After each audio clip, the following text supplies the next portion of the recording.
What's up, Grummies? Welcome to Arroyo Office Hours, your source for free cannabis cultivation education. I am your moderator, Kaisha. We are on episode 105. Shout out to all of our live viewers on the Hangout, on YouTube, and on Instagram, and to everyone tapping in on Spotify, Apple Music, YouTube, or wherever you listen to podcasts. Thank you for your support. If you like the pod, drop us a review. We appreciate the feedback. Seth and Jason, what's up, guys? Hey, Kaisha. How you doing? Pretty good. We actually finally have some good weather here in the Northwest. I think it was over 70 when I went to lunch, which is pretty wild. Snap. We might have to take the show outside one of these days. Amazing. All right. Well, who's in the studio with us today? We got Jordan Zager, founder of Dewey Scientific here.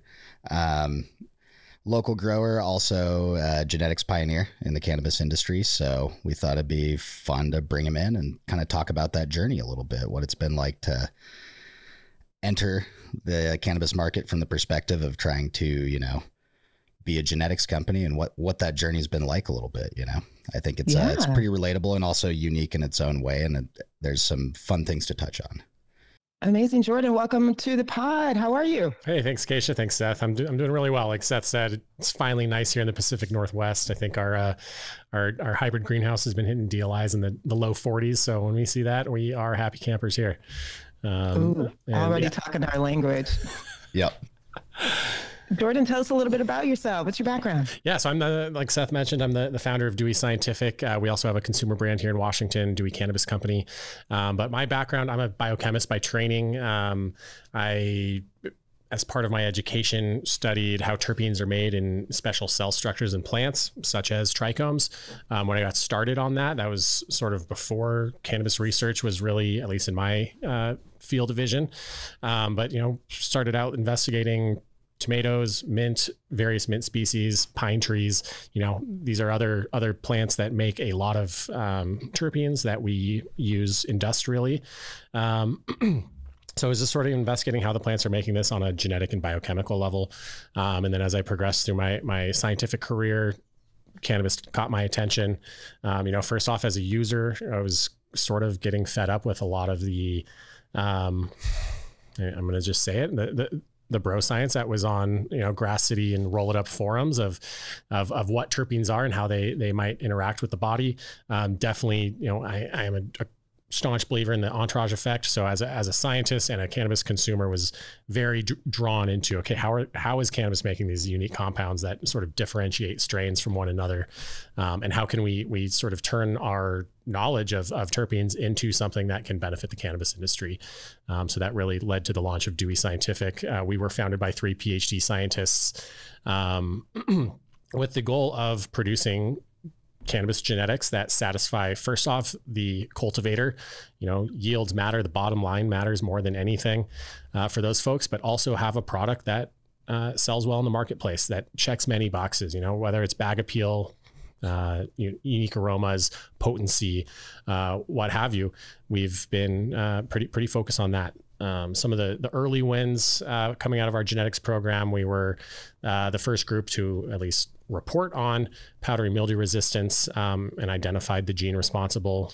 We do think there's a couple different loci in cannabis, but we discovered one of them, and these genetic loci being responsible for powdery mildew resistance. And we've been very focused on breeding that into as many cultivars as possible. And then we take a very unique approach to breeding for aromas. Yeah, part of the reason I wanted to bring Jordan onto this podcast was to talk a little bit about how, I don't want to say traditional, but basically, plant breeding theory is being applied to cannabis now, and we're starting to work on, breeding projects towards a certain goal. Not so much just making some crosses, see what smells good, what doesn't, but, progressing and finding like, hey, for a lot of growers out there, powdery mildew resistance and botrytis resistance are huge. Aspergillus resistance, that'd be cool. That's usually more of an environmental problem. But when we look at like the rest of agriculture, we have a lot of time put into basically taking very specific genes, crossing them into a line and then back crossing. And one of the challenges I think that comes about is that process takes time. When Jordan's talking about, let's say, introducing a gene for powdery mildew resistance into a specific line, and I know you can come onto this a little more. We've got a lot of back crossing selection. There might be thousands of plants we go through to find that one that we were able to, introduce this one gene into. while still maintaining the characteristics that we want from that line and not necessarily like turning it into something that we didn't want to. So yeah, if you can speak to that a little bit, like how was that journey in finding, you know, this powdery mildew resistance gene, and what I think giving viewers an idea of like how long it actually does take to introduce that into a line. Yeah, the discovery process was a little bit of happenstance, coincidental luck, and then a lot of sort of relying on the methods that we knew what to do because of our experience in other crops. But really, it was a really damp winter out in Pullman, the winter of 2018 to 2019. And we were operating in some older greenhouses, didn't quite have the environmental control that we needed. So we had huge humidity swings between day and night. Of course, you know, great breeding ground for powdery mildew to inoculate and colonize our plants. But we had this one lineage that just, it didn't matter how powdery the room got. This one variety just kept maintaining resistance. So our breeder, you know, made the crosses, made an initial F1 cross.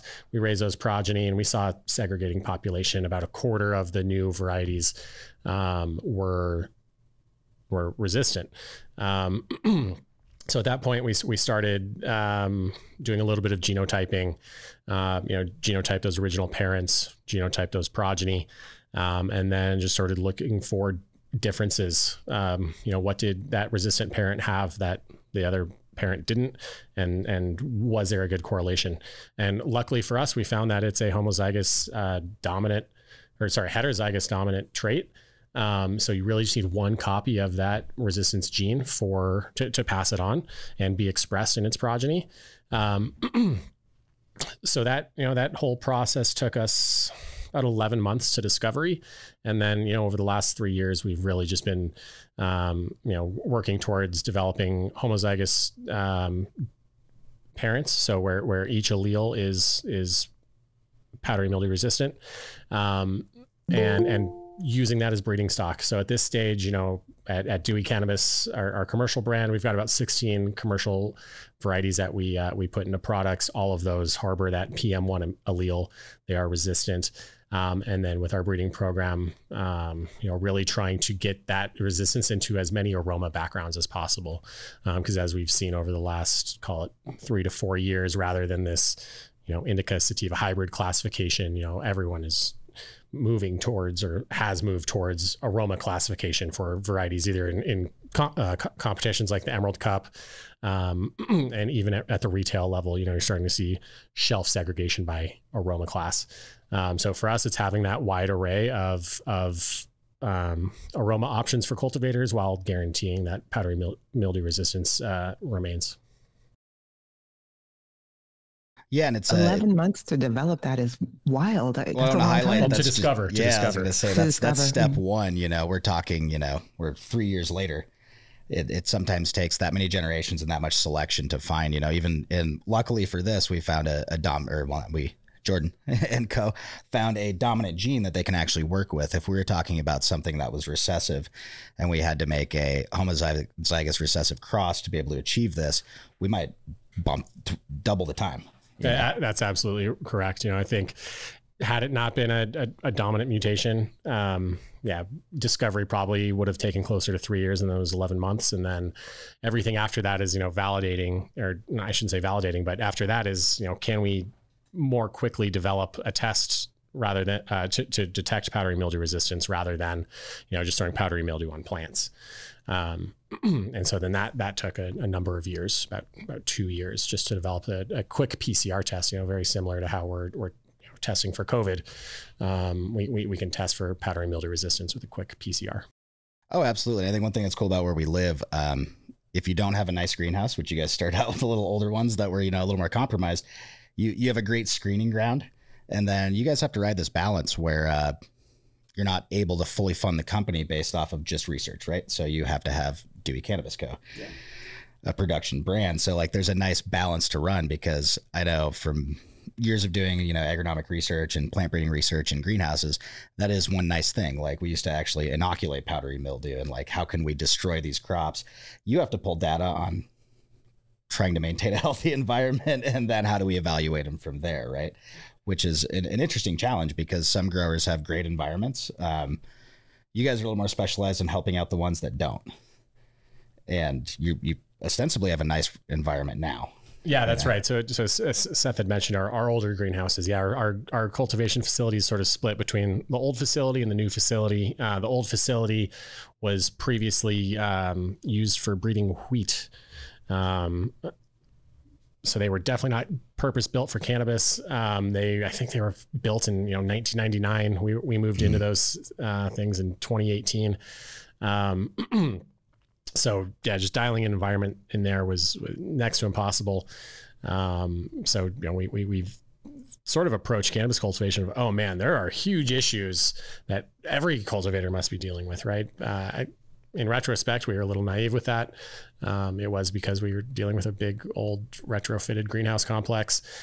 Since then, we've built more hybrid greenhouses. These are more of the semi-sealed, much better environmentally controlled structures that you're seeing throughout the West. But really, it's just that approach of, okay, you can't grow a good cannabis product if your environment is terrible. You also can't do it if your genetics can't really work with the environment that you have. So that was sort of our approach there. But at the end of the day, this is an agricultural business, and the bottom line matters in agriculture more than almost any other industry, right? Margins are super slim for wheat farmers, for soy farmers. And not to mention cannabis farmers. And like Seth said, we had to find ways to make money. When we launched cannabis or Dewey Scientific, we needed, we were a service business. We were doing genetic work for folks. We were doing a lot of consulting, doing a lot of, what we call bioinformatics, but sort of the data analysis of gene sequencing data. And as 2020 and 2021 came around, our client base just started drying up. Margins compressed for West Coast cultivators. So did our client book. So we sort of asked ourselves, okay, what else can we do? How can we sustain our R&D program through what we have? And that was, we developed the consumer brand Dewey Cannabis Company. So at this stage, the brand's about 4 years old, and it's able to support our R&D process. We're currently not doing any client work any longer. So we are able to focus on genetics that sell in the marketplace, that impact a cultivator's bottom line like ourselves. And then we're looking at partners on the genetic side to, let's get these great cultivars, strains, whatever you want to call them, out into the market. Yeah, and I think one of the big things to highlight, and I think that growers, and this is something that probably doesn't ever communicate to consumers, but when we're looking at developing a strain that is optimal for growers and gives us the nose, the yield, the plant structure, the disease resistance, everything we want, I think it's really important to understand how much time that takes. Because one thing we're seeing across the country right now, and honestly across the world, is we're dealing with a lot of, we have a lot of F1 hybrid selection from that. And while you can yield some great moms out of that, we're not really necessarily looking at genetic stability or the ability to fix certain traits. And as a result, a lot of growers are having to go to extreme lengths for certain varieties. On this show, we've talked ad nauseum about, candies, and lemon cherry gelato is a huge one on the West Coast that's notoriously kind of finicky, tough to get to yield. And really the dream is, to take some of these qualities of flower, qualities of terpenes, everything else like that, and, basically eventually package them into a plant that is more commercially viable. As growers, especially if you've cranked through a lot of strains, we've all seen some that, we like to say, don't play well with others. You can't grow them in the same room, which is a bummer. But ultimately, when we're looking at plant science and the optimal conditions for growing plants quickly and at a high yield rate and with high quality, we're looking at a similar set of conditions. So when we encounter, a specific plant that only performs outside of those conditions, the challenge becomes, okay, how can we take that special nose and special look, everything about it, and then translate that into a plant that actually grows nicely with our other plants and works into the production system. For so long in cannabis, we were looking at very, very niche boutique kind of grows where someone could say, hey, I'm growing this very special 11-week strain, and hey, I'm getting a premium for it. This all works out. And then these days, that's just becoming less and less of a viable business option. So as we make steps forward, companies like Dewey are really taking some of the first steps into bringing these, all of these genetics into the modern age and making them a commercially viable product. That's something you can take and grow in Washington, California, Maine, you name it, wherever. What are your challenges? Let's talk about what kind of resistances we need to deal with. Do you have, control issues? You can't get your VPD down or up.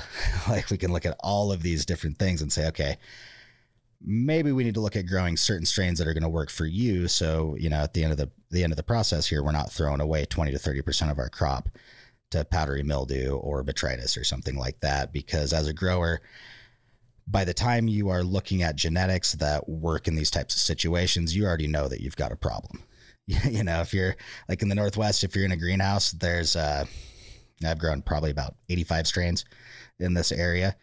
And pretty quickly you figure out the ones that you just cannot grow at certain times of the year because you lack control. But, we don't all have a couple million right away. Like, you guys were in that boat a few years ago where it's like, hey, we would love to have a state-of-the-art greenhouse. What we don't have is cash to make that happen tomorrow. What's more practical?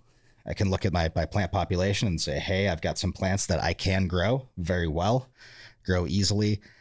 I'm going to work with those until maybe I build up enough cash to actually upgrade the facility. But that all takes time, and you have to have something to do in the meantime. And that's where I think disease-resistant genetics and also just reliable genetics really come into play, because I've run into a lot of strains over the years that, they're just not stable. We see a lot of somatic mutations in them. Cloning reliability is not good.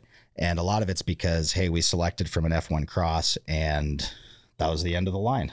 Never went any further. So we never really got to see what little secrets that cross held and where we can really, diversify and find something that works for us. And the bummer, as you can attest to, it might be 1 in 10,000. It might be 1 in 100,000 when we look at recombination rates. And that's where I think a lot of cannabis growers, especially commercially, need to look at going, okay, where am I sourcing these genetics? How honest are they about, not only lineage, but like, what filial generation is this? How did you select it? What were your criteria? Because, we see a lot of situations right now where we have breeders that are working, let's say, under what I'd call traditional growing systems, basically 1,000 watt HPS, super old school setup, which is great. But hey, they're selecting all of those plants to grow under those conditions. Sometimes that's really hard to translate. I'm sure you've seen it when you take something that let's say you got a cut from someone that was selected under HPS for like 10 generations or something, or several crosses.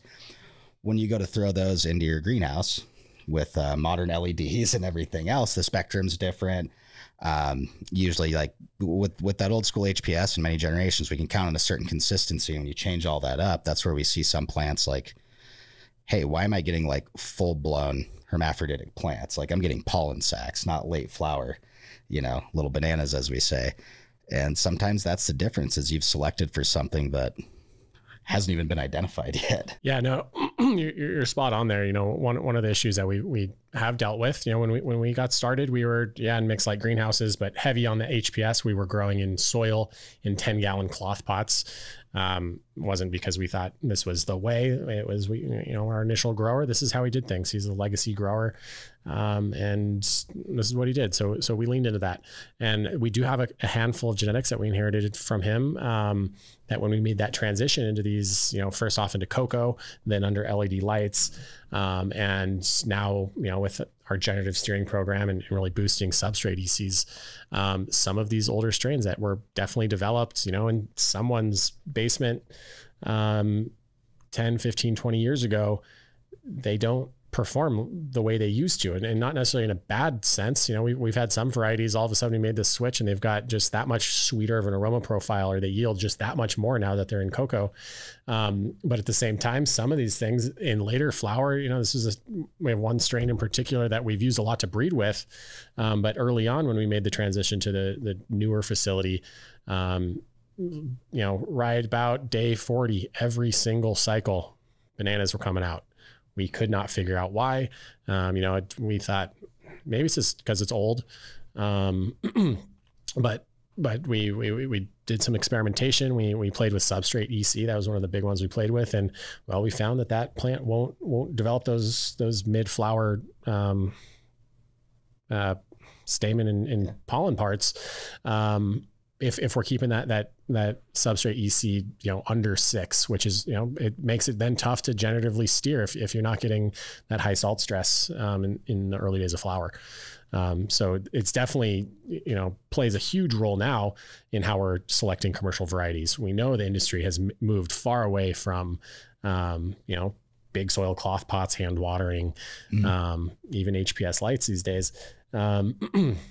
So it's about adapting to where we think things should go, and what is ultimately going to be the cannabis of 5-10 years from now. So making sure we've got the genetics that match those environments. Yeah, I think one thing people really need to understand about this whole process is all of this is experimentally determined. So like when Jordan and Co. are working with this huge variety of different genetics, sure, they can genotype them, look at it and say, hey, we've found a few locations that are going to indicate a few things to us, but there's so much unknown in that whole, all those genetics that it takes a lot of plants to pull it out in a lot of time. So I think that's one thing that, gets a little missed in our current market, where we have a lot of hype around, let's say crossing runts with literally everything in my library and saying that all of this is now a candy now. While that can produce some cool results, it's not really long-term thinking. It's short-term for your business. And then, long-term looking like, hey, what is my capability? Like I work with a lot of clients that really love to do pheno hunts, want to do their own crossing, but then inevitably the conversation comes down to, hey, what you're looking for. If we start looking at like, hey, you're supposedly at F6 with this cross. Let's go look at some recombination rates. You might be looking for 1 in 10,000, dude. How long does it take you at your, 20 plants or so, or maybe, luckily you might have a whole bench, like 100 plants of searching can you actually do? And then compound that with like, hey, do you want to deal with popping seeds and changing up your production strategy that much? So for a lot of growers, once they kind of go through some of those pains and realize like, hey, it's actually kind of expensive to get to these results, and our business isn't crossing, it's or pheno hunting, because we send it all to distillate, but it turns into, you lose more money trying to package 50 different phenos than you would just pushing it to distillate. Once you hit that point, I think there's kind of a realization like, hey, there might be more investment opportunity for us to approach this more like standard ag and work with some breeding companies and say, hey, what we're willing to do is you're going to give us a selection that we'll trial, and we'll take out that pheno hunting, crossing, and selection process. So like there's still ample opportunities for growers everywhere to participate in the breeding process. But I think it's really valuable to find a breeding company that you can work with that, number one, hopefully, especially if you're an established person that's been running this stuff for a while in a commercial setting, they're going to take you more seriously, which is huge because you have great feedback. If you've got a 2,000 to 10,000 square foot room and you say, hey, let's blow some stuff up, that's an insane research opportunity. And when you're working with someone, they can give you, they might have searched through 5,000 plants to get this one selection. So you are ostensibly way farther ahead by participating in these processes than, trying to bootstrap it and do it on your own. And we're just now hitting the point in, legal and commercial cannabis cultivation where you can actually work with people, drop contracts and say, hey, I have this thing. I'd love for you guys to work with it. Like, let's say you do have something special. You can do paperwork about it and make agreements and say, hey, I'm giving you this. Here's our agreement about how you're allowed to use it, how not, what you're going to do with it. And then you can take advantage of some of those resources that really haven't been available in cannabis until recently.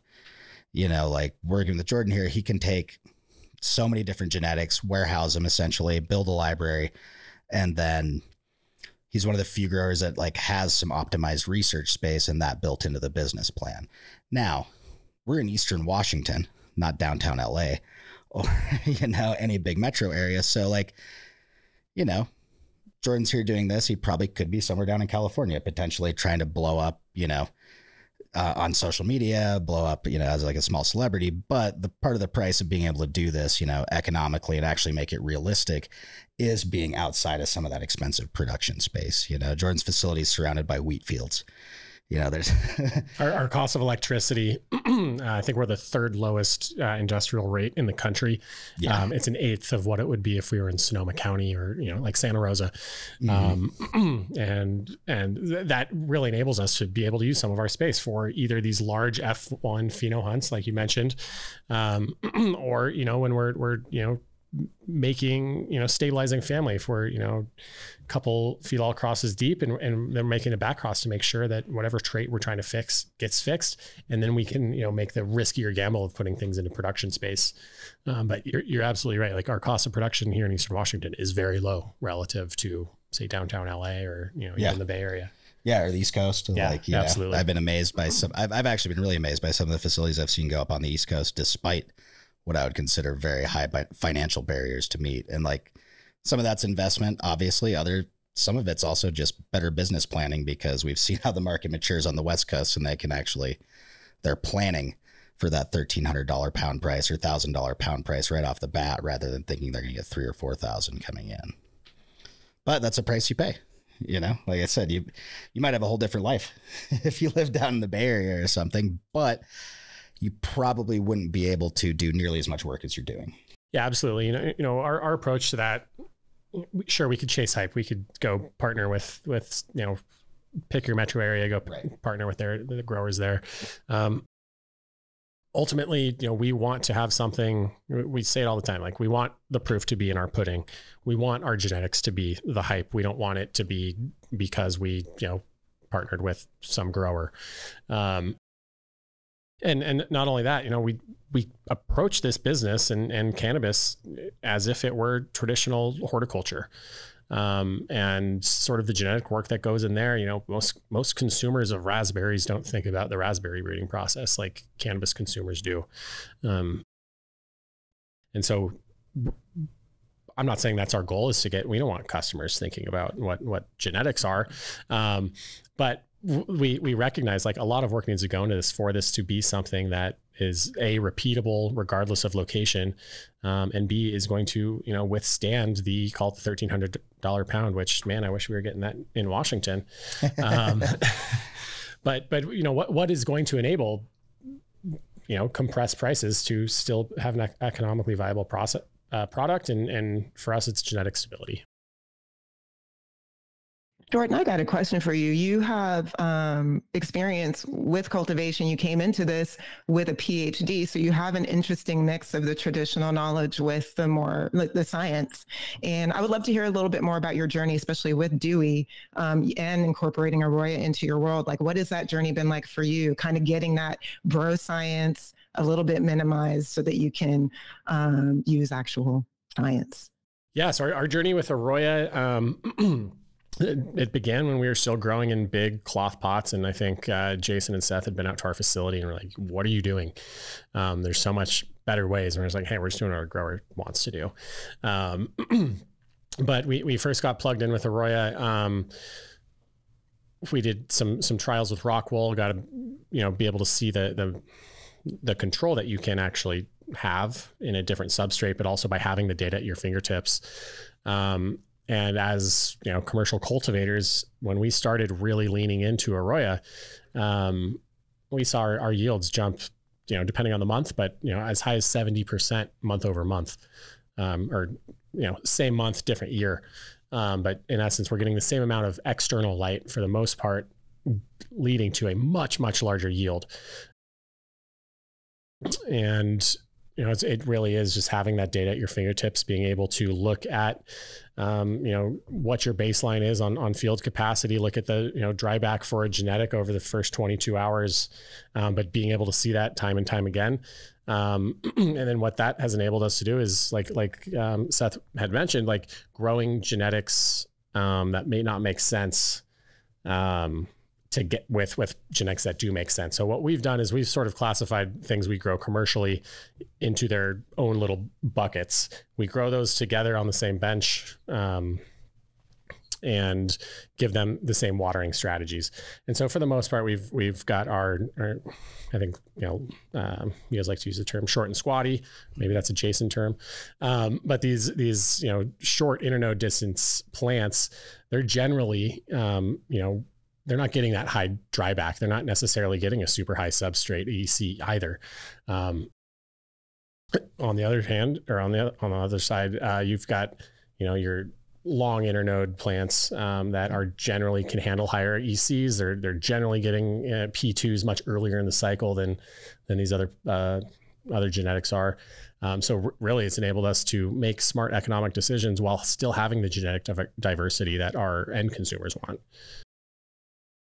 Yeah, I wish we had a picture of one of your flower rooms right now, just because the height difference on some of the different strains is pretty epic. And what they've been able to do is really start looking at like, hey, what are the feeding habits of these plants? Like Jordan said, characterizing them. Here's ones that we consider possible to grow on the same irrigation valve. Here's ones we don't. And the other thing I think is really cool about it is when Jordan now, like you said, you're trying to do a lot of consulting, help people understand how to grow some of these genetics. And part of your company's goal is to make them easier to grow. But it's a lot easier when you can give them instructions. You're like, hey, here's exactly what I did. Here's all the data to back it up. And here's the end product. If you can copy this, and for a lot of growers, that's way easier said than done, obviously.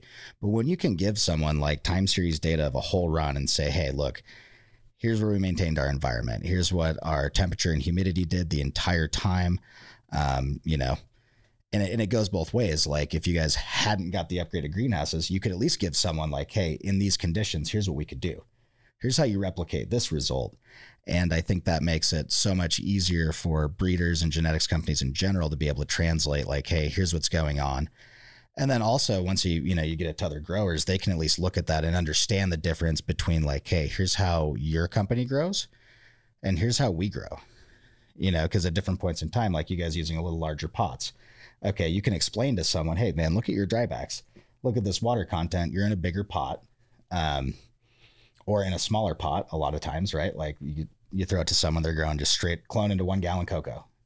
But you at least have the data to look at them and say, okay, so here's what you're doing that's going on. Here's what we do. Here's how to get this result. But also, hey, let's look at what you're doing and how can we optimize your results inside of this system? Because now we have the data to look at it rather than just like, hey, I ran that in a 1 gallon versus a 2 gallon and here was the result. We can accurately replicate like Jordan's results in a little bit, just under 2 gallons, like 1 3/4 or something. You guys fill pots, I think. Yeah, that's right. Yeah. So we can say, hey, yeah, this is growing up with a little bit big, a little more media, but hey, you're in a 1 gallon. Let's just flip it a little earlier. Let's keep it a little smaller and we'll maintain that same plant to pot size ratio and kind of take the mystery out of like, what does this strain like? What doesn't it like? Because the reality is there's subtle differences in all of these, but on this podcast, we always go back to like, hey, you've got basically, VPD is one really, really guiding rule, but we've got a pretty strict set of parameters that plants grow the best in and that are, not necessarily easily achievable, but definitely technologically achievable on a commercial growing, setup. So like when we have the data and we can just do basic math and translate like, hey, what do we have to do to replicate this despite a slightly different setup? It makes things a lot easier for the growers on the ground who are actually doing this. Cause like, for Dewey, eventually you want way more people to grow your genetics. That's the whole idea of putting all this work into that. If you guys just wanted to grow weed, you could absolutely do that there. You could source other genetics, but the whole goal is to develop something. You put in this work, you get a satisfying result, you get it out there and other people are happy with it. That's a huge part of the thing. And then also, for people like Jordan and I, genetics nerds, it's fun too. You gotta keep some passion alive. Right. And for some people, the passion is, there's a lot of work that goes into growing and maintaining a good commercial system. I don't want to understate that, but for some people, that's enough fun. Once you start stacking on too many things in one spot, that's when you're starting to head for disaster potentially. Yeah, no, I think you're exactly right, Seth. And you had mentioned sort of having this recipe, and that is really what we are aiming to do. If you have an IKEA table without that recipe or that instruction book, you're not going to end up with a table.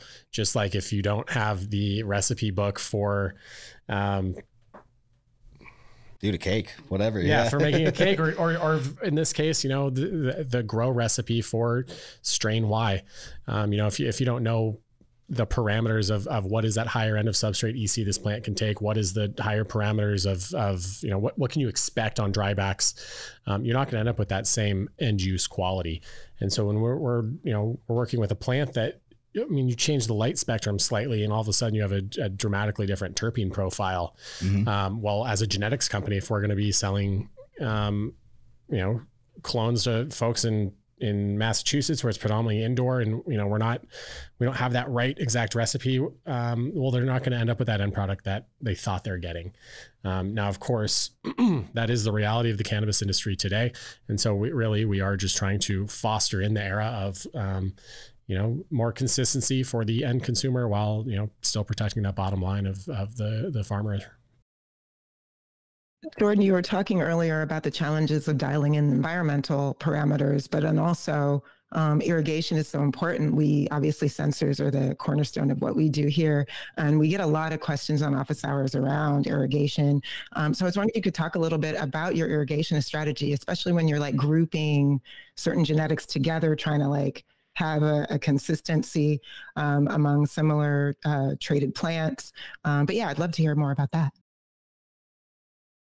Our overall irrigation strategy is very in line with, call it the short recipe book that comes with Arroyo, right? We have our generative steering at the beginning of the flower time. And then, depending on the genetic, that generative steering time will, either be longer or shorter. But, for the most part, when does that EC really start to spike up, and then we can move over to vegetative steering to make sure all those new flower sites bulk up. And so that's really what we're doing is we're looking at benchmarks from variety to variety. How many days into the flower cycle until we're hitting a dryback of 10 to 12%, or some genetics, they're just not going to dry back more than 6 to 8. So those are sort of the benchmarks we look at, and then that's how we group things from a genetic standpoint. And other than that, our irrigation strategies are we use RO water, we use our custom mix of fertilizers, and from there, each irrigation valve is getting a slightly different treatment. All plants are getting the same input EC, but they are not necessarily getting the exact same fert schedule. Some varieties need P2s all afternoon just to stay happy. Others are, they might get a couple of P2s, late into week 6 of flower, and that's it. So it really is just highly dependent. Yeah, I think that's what's one fun thing to look at when you're growing all these different varieties in one spot with data is you can really start to look at what the different plants like, what they don't like. And then one thing that's fun about, working with Dewey is the whole goal is to make this as easy as possible, right? So there's kind of a strict set of parameters that like, hey, we're going to pull the lever on, for instance, how long we're going to go generative in irrigation. That's a small lever. We're not pulling the big lever is like, hey, we're going to run out 2.1 VPD this whole run, at 86 degrees because this one strain likes it. The whole goal is to evaluate like, what do these strains do and how do they perform in realistic production environments? And I think that's one of the, traditionally has been one of the biggest roadblocks to cannabis genetic development is just not having the space. And then, like for me, for instance, when I do some pheno hunts, do some selections at home, it's all fun. But my basement's got like a 15-degree diff every day just because the lights turn off. Like it's underground. It's 62 degrees year round if I'm not running heat. So that's not a good selection environment for trying to take something and saying, hey, this is a banger. I'm going to put it into full production at your facility. Like, cool, you could buy a cut from me and throw it into a big greenhouse and it might turn out terrible, even though I'm yielding 3.8 pounds of light and, 29% THC, like 3 milligrams of terps. Like, it could be amazing in that. Then I give it to Jordan. He's like, yeah, that's not going to work. It's just not yielding. Yeah. In our approach to that, for the most part, I don't know if this is a unique in Washington thing, but cannabis industry sales just really slow down right after Thanksgiving. They don't really pick up until March. So what this enables us to do is take some of that commercial space and turn that into like large, pheno hunts, just like anybody else is doing. This is not necessarily unique to us, but this is the only time we're really looking at these F1 crosses And so, each winter we're looking at about 5,000 different seeds, usually spread across 6 to 10 crosses. And from there, we sort of pick the winners out of those. So, if we're starting at 1,000, we're usually picking between 5 and 8 plants to move forward. We'll then go test those initial F1s in an indoor room. We do have indoor rooms at Dewey, just to compare, how did this look from seed versus clone in an indoor room. And then from there, we can then compare the indoor quality or the indoor metrics back into the hybrid greenhouse metrics. If they're close, well, then we know we've got something that can work in multiple environments, leading to that same end product. But it really is, test those F1s in a greenhouse when the stakes are low, move those over into the indoor rooms because we're running those all of the time. And then validate, how does it from indoor to outdoor to hybrid greenhouse? Yeah, I think that really highlights how you have to build a business strategy around it. I think that is the hardest part. And depending on, your overhead, initial setup costs, all that, how many bills do you have to pay? How many investors do you have to pay off? Can you afford to take some of that time out of your regular production schedule to do this? Because just as Jordan said, 5-6 cross, 5,000 seeds, that's right on par for what you want to do to get results. And actually, you guys are probably wishing you had 10 times the greenhouse space. Quite frequently, Absolutely, yeah. More greenhouse space, the better. Yeah, the amount of times that you guys run across a gene where you're like, hey, a little bit of math tells us this is like a 1 in 100,000 plant. It's actually pretty often. Yeah.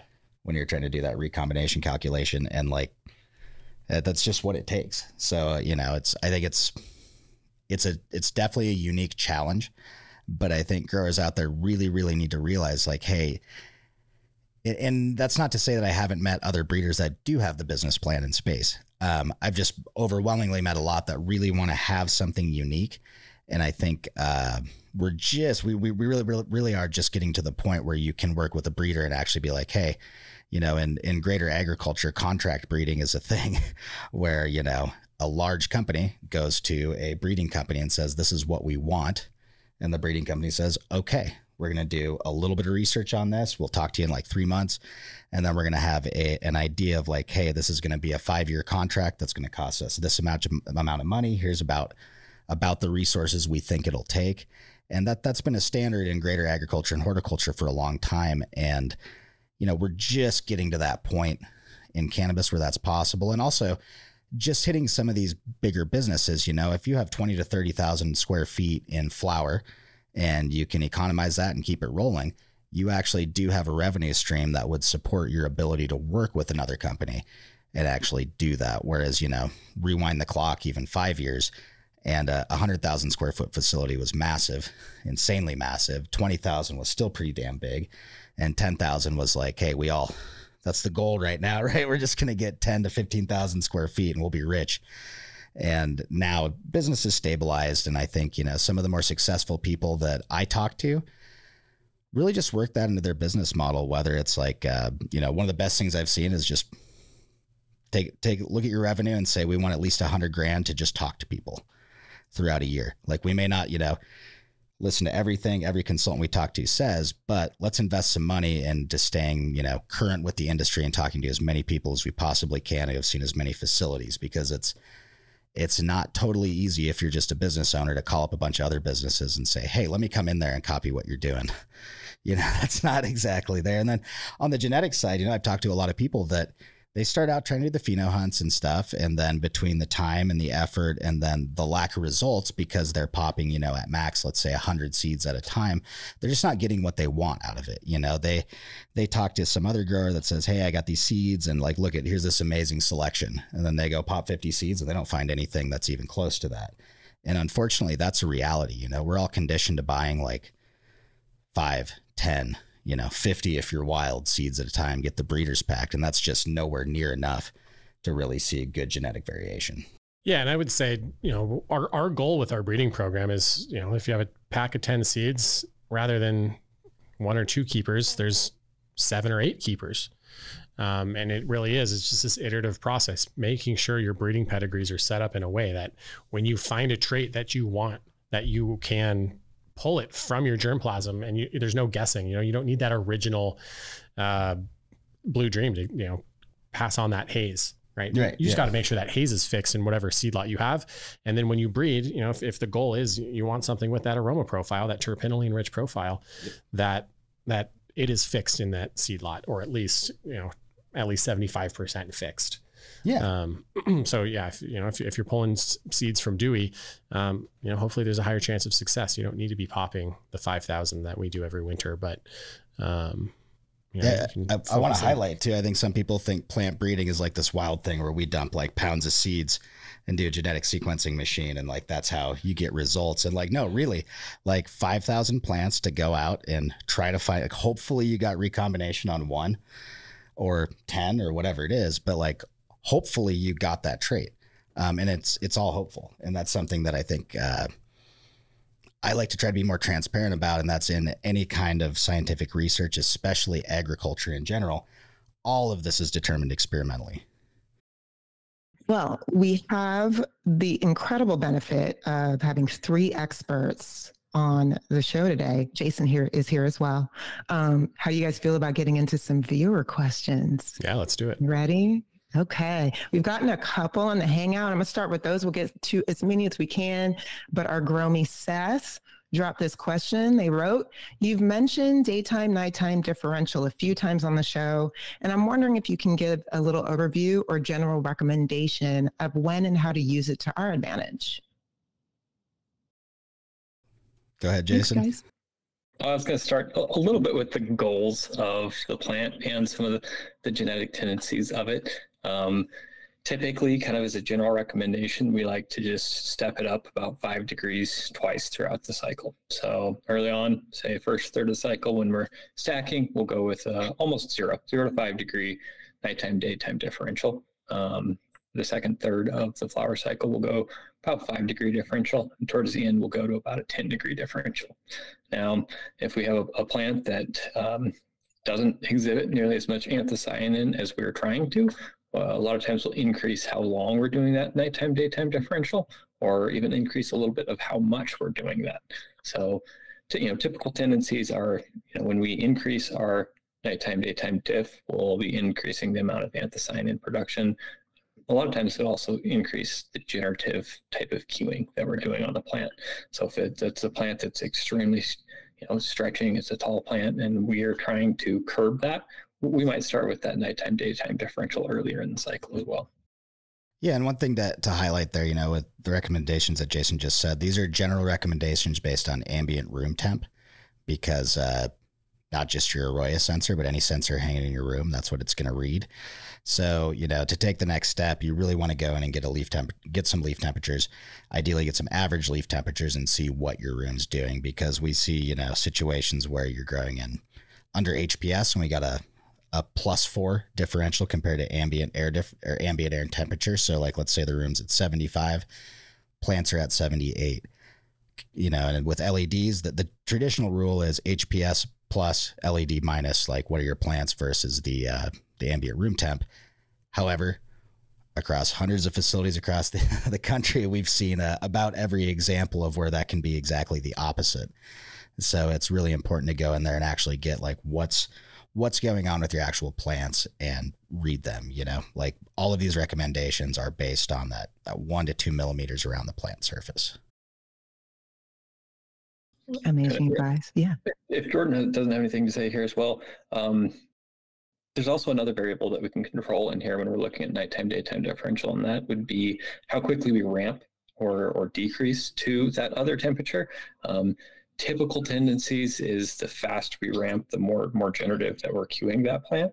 And so, really kind of the goals here is let's try and probably not change it as quickly as we could, just because we don't want to induce some of those changes extremely fast. And so I really like to do ramping in general.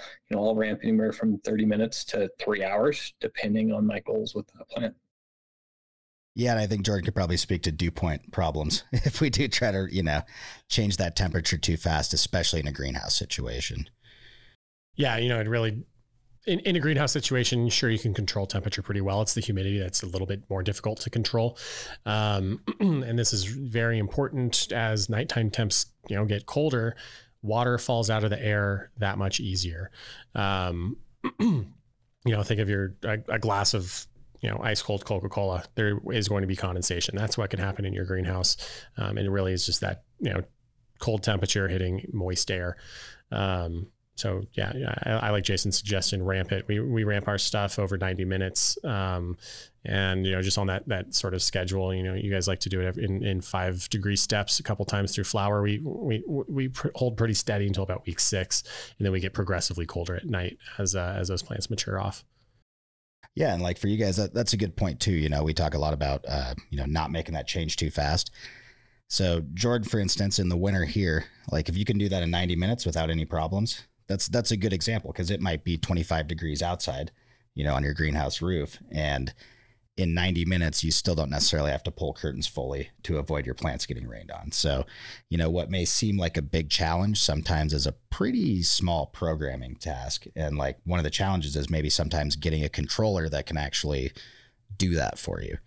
A lot of the cheaper solutions on the market or older solutions just don't have any ramping, and they don't have the factory programming available to let you program that in. Amazing, you guys. To our Gromy Seth, thank you for dropping that question in the chat. Good luck. Let us know if you have any follow-ups. We're going to keep it moving. We actually got a first-time Gromy dropping a question. Shout out to Chet on the Hangout. Chet, I'm going to read your first question. If you want to unmute and chime in, you're welcome to. I've been managing a facility for the past year now, and a few rooms have been producing small white immature seeds on us. They seem to not pop up in the other rooms while growing the same strains. We are growing in 6-inch Hugos under Fluent Spider 2i using Jax 321 on a direct inject fertigator. We are growing in double tiers and only have about 4 feet of grow height to work with. EC is 3.5, pH 5.7. Usually start a heavy defull around day 21 and try to get some big dry backs, and then to reduce stretch and promote pre-flowers pre-flowers a bit.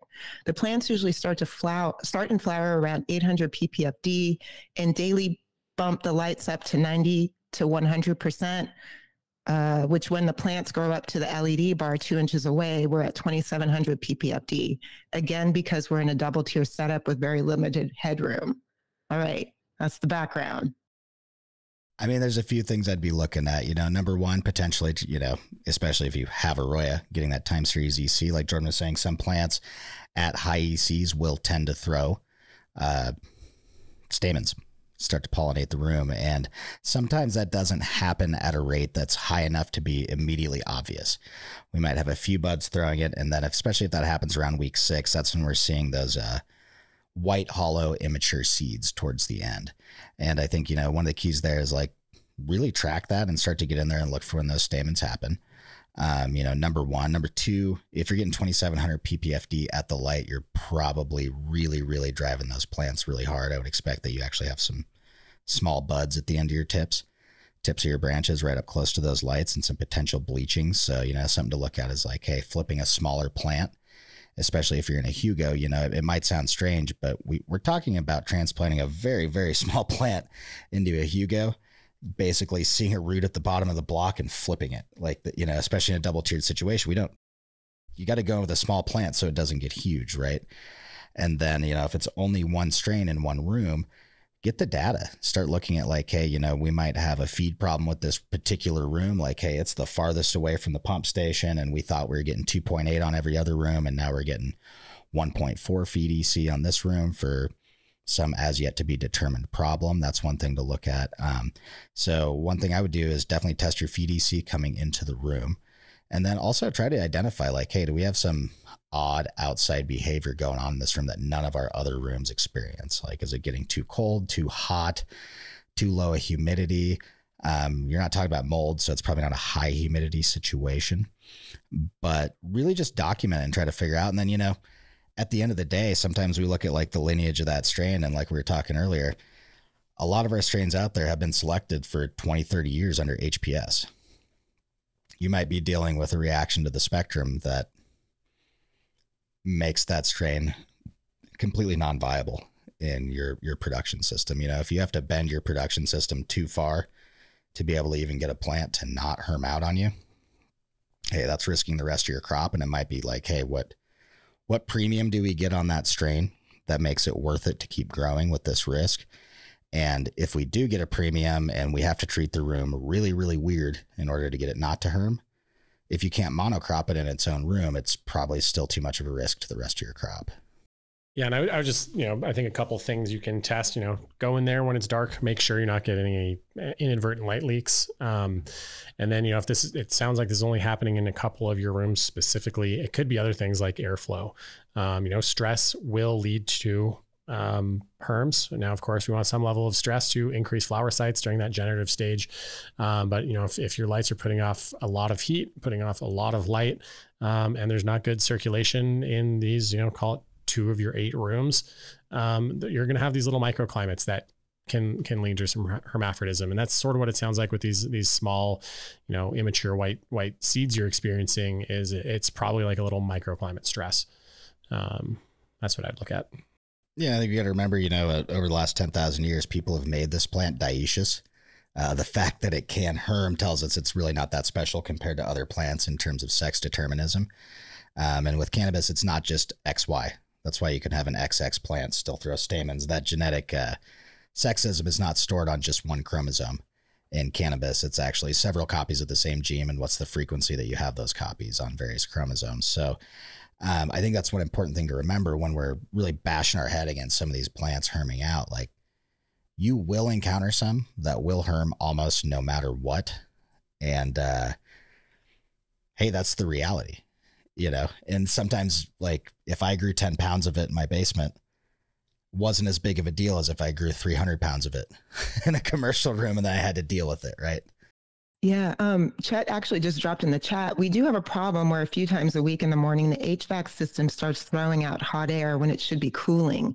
It lasts for about an hour and will be between 80 to 85 degrees. I'll do it. That'll do it. Oh yeah, if your bud temp, especially later in flower, starts to go mid flower on, starts to go above about 85, 86 degrees, we're going to see foxtailing and oftentimes bananas, just because that's the plant's response to being that really hot environment. It senses that it could die, essentially, if the plant had a brain. Therefore, it's going to try to reproduce, right? It's trying to go to seed every cycle, and we're just stopping that because we're people and we want the best flower to smoke. All right. Yeah. So what I'm hearing in that diagnosis is we've got some crop registration that probably should be happening, checking some equipment out, and kind of comparing some results. Yeah. Yeah. If we combine that morning hot air with being close enough to an LED to see 20 or 20 some hundred ppfd, 2700 ppfd. I mean, even at an LED, there's going to be quite a bit of temperature that close to the fixture. So, we might see leaf surface temps, bud temps that are substantial. Yeah, in this situation, I wouldn't be surprised like 92 to 95 degrees on those top buds, right, Jason? Amazing. Yeah, Chet writes, thank you so much. Appreciate you too, Chet. We have it on the list to get the HVAC fixed. Keep us posted. Good luck over there. And I'm going to move on to this question. We have a couple minutes left, but it really seems appropriate considering Jordan is all about those terpenes. Midnight Scarter posted on a recent well-known cannabis podcast I listened to, they mentioned bringing THC numbers up on the same cultivar run to run by using certain practices that were not given. In the legal market, unfortunately, THC lab results is one of the largest driving factors buyers look for when purchasing flower. What kind of practices can a cultivator implement in order to maximize THC in their final product? This does not include sprinkling keef onto dry flower before testing, LOL. All right. Got some advice for Midnight's Gardener? Yeah, what we've seen time and time again, potency comes down to genetics. You can't expect a Subaru to compete with a Ferrari in a 0 to 60 race. Well, maybe some Subarus, but not an Outback. First and foremost, genetics. There are some other tricks, definitely not as sneaky as throwing keef onto dry flower. Maybe you just want to dry that flower a little bit more. and generally in not even just in pharma, but in like the nutraceutical world, most of these compounds or these plant derived products, before they go to a testing lab, they're what's called lyophilized or freeze dried. So you're in essence, freezing everything, removing every bit of water that might be in there, that might be adding that weight. So the less background weight, the higher the percentage of THC is going to be in there. And then I have heard of a couple things. It's mostly on the terpene side of things. But some growers have had success by adding, in essence, antioxidants into their feed. Things like things we might take supplements like melatonin. So in essence, these things are, their chemical structure is very similar to the same thing that's in sunscreen. So it's sort of reducing the oxidative stress a little bit, as at least, with terpene biochemistry, and not all that different from cannabinoid biochemistry during its production, is these enzymes that are responsible for these chemical reactions that produce terpenes and cannabinoids. They have what's called an iron sulfur cluster at the center of these enzymes. And iron sulfur they are very, they like to exchange electrons incredibly easily. So when you have a high oxidative environment, those electrons want to get taken away. So if that core of that terpene enzyme is not intact, well, you're not going to get terpene production. I think the same theory can relate over into cannabinoids. But this is all just sort of anecdotal at this stage. I don't have any true proof. Jasmonic acid spraying, all that fun stuff. Yeah, jasmonic acid. Although I think that'd get your license suspended in many states. So yeah, I don't want to mess with PGRs too much. I think one of the big things is focusing on that biosynthetic pathway, right? Like THC is an end product of a lot of different reactions leading up to that point. So a lot of that has to do with plant maturity and working with the plant's life cycle. So like what Jordan's talking about is like, hey, where can we come in and offer like something that might help this process along? What a lot of growers are still doing that's very, very difficult to get past is, one of the biggest things I see is late nitrate application. They're going with a single mix all the way through flower. So some of their strains just do not want to finish.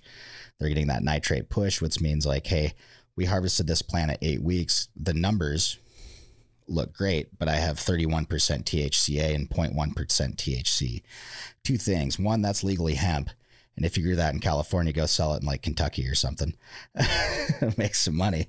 But number two, that's a sign that we didn't actually like end that biosynthesis pathway. So we're missing out not only on THC, but like on several other cannabinoids that genetic might be able to express that we didn't. So nailing, your nutrient composition and your nutrient plan, so you're not necessarily forcing that strain to do something to not express what you want it to express. Looking at like, here in Washington, I can only think of very few companies that sell like super lemon haze or really any hazes, because it's a 10 to 12 week strain usually. So that doesn't fit in their production cycle. So like in my experience, like trying to grow sour diesel here on the Palouse, 8 weeks wasn't enough. It never was great. We never even released it commercially because it wouldn't grow to satisfaction inside the time cycle that we had said, here's what we need to do to produce a crop.